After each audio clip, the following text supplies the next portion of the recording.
All right. We are live and direct coming from Reykjavik, Iceland, where it is a cold, haily, windy, nasty night. Welcome to Loud and Clear with Glenn Schick, where we talk about mastering, audio production, and the things that make records translate in the real world. I'm Glenn Schick. I'm a mastering engineer with more than 3 decades of experience. So tonight, we're going to do a topic that kind of relates a little to our first episode. This second episode is called Mix Mistakes That Ruin Masters. And one of the biggest myths in music production is that mastering can fix anything. So the truth is, we want your mixes to be good as a mastering engineer. So when I get a great mix, I'm thrilled. I'm jumping with joy because it means that I have much less work to do to make that mix pop. But the reality is that some of your mix decisions are going to make a master almost impossible. So today I want to walk through a few things, a few mix mistakes that I see all the time that can completely sabotage a master. And people sometimes ask me, do I turn away mixes? I turn away mixes all the time. So at one point, it was really, really bad. It was like 30 or 40% of all the mixes that got submitted that were just turned away because no matter what I did, there was no helping. It was never going to be a great sounding finished product, no matter what I did in the mastering. So mastering doesn't always fix things. It's really the idea of mastering is to polish, to make things translate, but mixing decisions determine loudness, potential clarity, translation. And mastering is really about enhancement, not repair. Got it? Okay. So we're going to go over again. I'm going to do my little countdown thing because I like doing my little countdown thing. So the first thing in mixing mistakes is going to be over limiting. Okay, you know what I'm talking about here. People that put a limiter at the end of their mix bus chain or on their master bus and crank that thing up. And what I get is a crunched waveform, which we're going to take a look at in a minute. But what that ends up doing is it takes away all your transients and all your dynamics. And what you're left with is a mix, while it may be coming out of the speakers blaring, is actually going to sound lower and less clear and less dynamic than a proper delivered mix. So what you want to do here is reduce your mix bus limiting, or if you're handing it to mastering, take it off totally. I'm not saying take off all your processing, but take off your limiting. Got that? Limiting. No limiting. Or if you're going to use limiting, use it because you like the flavor it gives your mixes, not because you want to make it loud. So remove or reduce your limiting.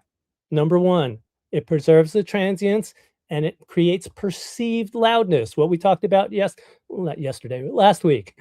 Episode 1, we were talking about perceived loudness and how to make something louder without turning up anything. So back again, we're on perceived loudness. Mix mistake number 2, no headroom. And I'll tell you honestly, I've changed a little bit over the years. I used to be a stickler for give me -6 dB and we're good.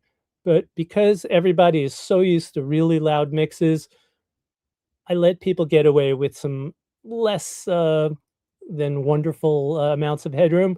But preferably, I'd still love -6.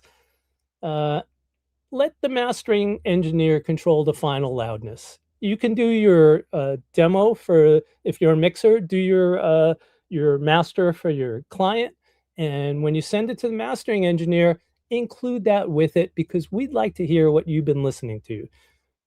So, number 2, give it some headroom, guys. All right. So let's take a look at some stuff that's going to relate to what we just said. So here's some stuff that I can show you. All right, let's put me in a nice place here. what we've got on the left side here are 3 mixes that came to me. These are exactly how I got them.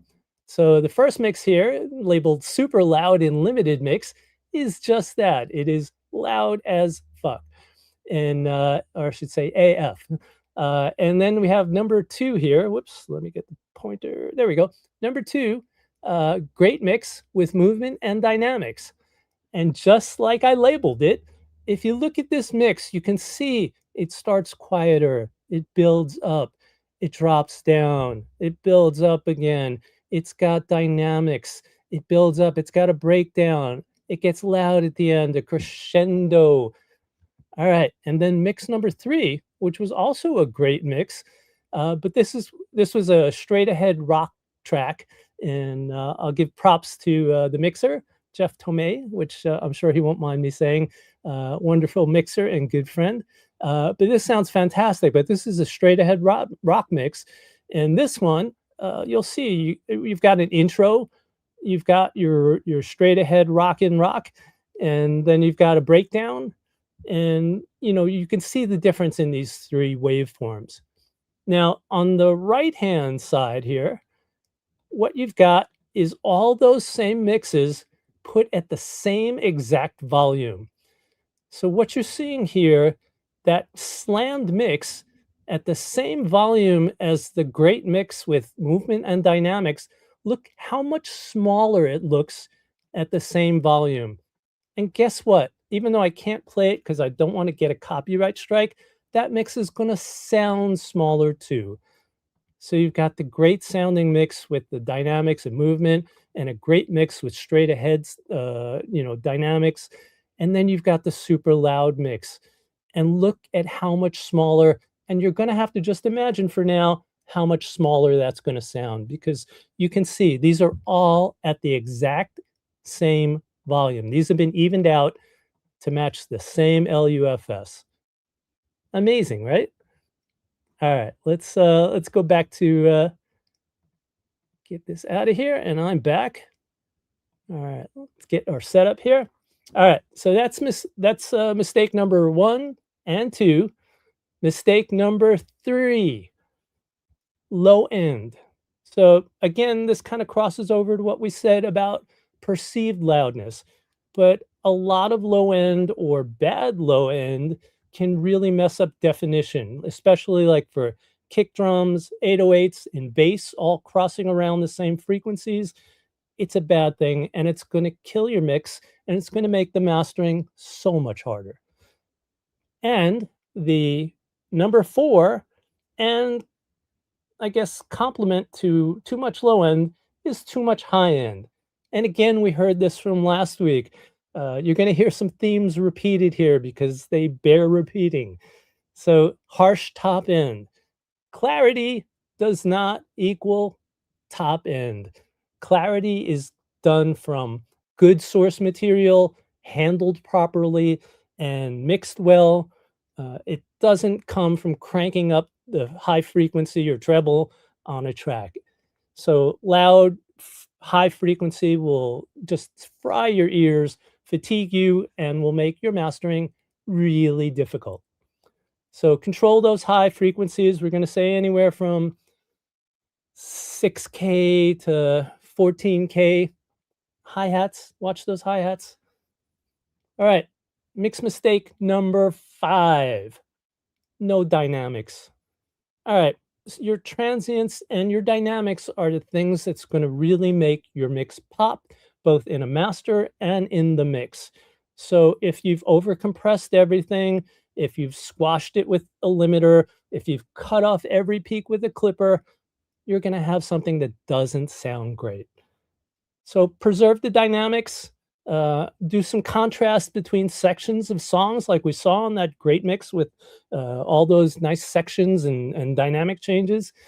That's going to make your mix sound great. So focus on the musical dynamics, not the LUFS targets.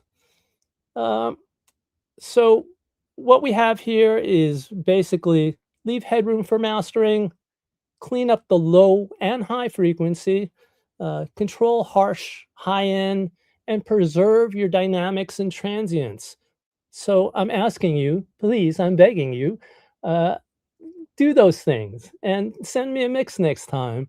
And we'll hopefully have some better stuff to listen to. So I'm looking forward to telling you guys some more stuff. I'm doing all this for free.